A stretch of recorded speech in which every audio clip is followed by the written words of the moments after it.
Nannaku Prematho cinema first day కొంచెం ఏదో negative talk. Result గురించి పట్టించుకోకూడదు, మనం చేసిన పని మనకు ఆనందాన్ని ఇవ్వాలి అని.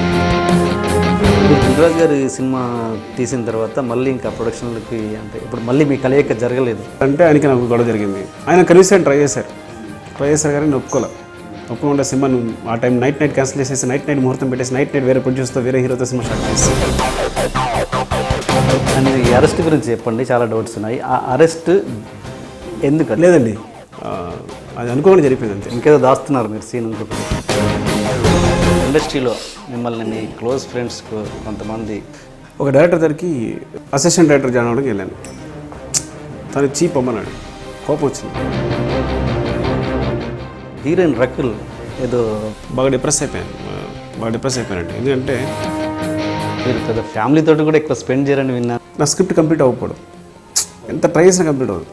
నా అసిస్టెంట్స్ ఇబ్బంది పెడుతుంటాను, నేను ఇబ్బంది పడతాను, నేను కూర్చుంటాను. మీకు ఇప్పుడున్న జనరేషన్లో మీకు నచ్చిన డైరెక్టర్ రాజమౌళి గారే. ఎందుకు మిమ్మల్ని ఇంటర్వ్యూ చేశారని అసలు ఎక్కడ చూసినా లెక్కల మాస్టర్ అంటున్నారు. అసలు ఏంటి మీరు ఎక్కడ చేశారు? ఎప్పుడైనా పాత తారక్ ఇందులో కనబడడానికి ట్రై చేశారా? ఇది చేద్దామండి. కొన్నిసార్లు నిజం చెప్తే అబద్ధం ఉంటుంది, కానీ అందరూ ఒప్పుకుంది, మీరు ఒప్పుకునే తప్పు ఏంటంటే ఆ dates November 1st, September 1st. ఎందుకంటే ఎవరు కాల్ చేసినా ముందు ఆ విషయం సరి చూసుకోండి అని చెప్తున్నారు. చాలా సిక్ అనిపించింది. ఎందుకంటే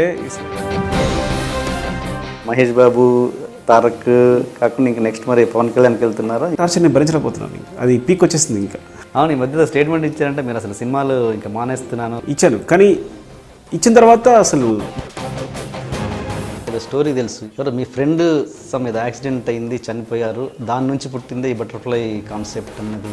సో అది ఎంత తప్ప తర్వాత అర్థమైంది నాకు. మీరు ఒక సీన్ అసిస్టెంట్ తోటి షూట్ చేయించారంటారు, కానీ చెప్పకూడదు అనుకుంటాను. ఎందుకు చెప్పకూడదు అనుకుంటానంటే భయపడితే ఇచ్చాను.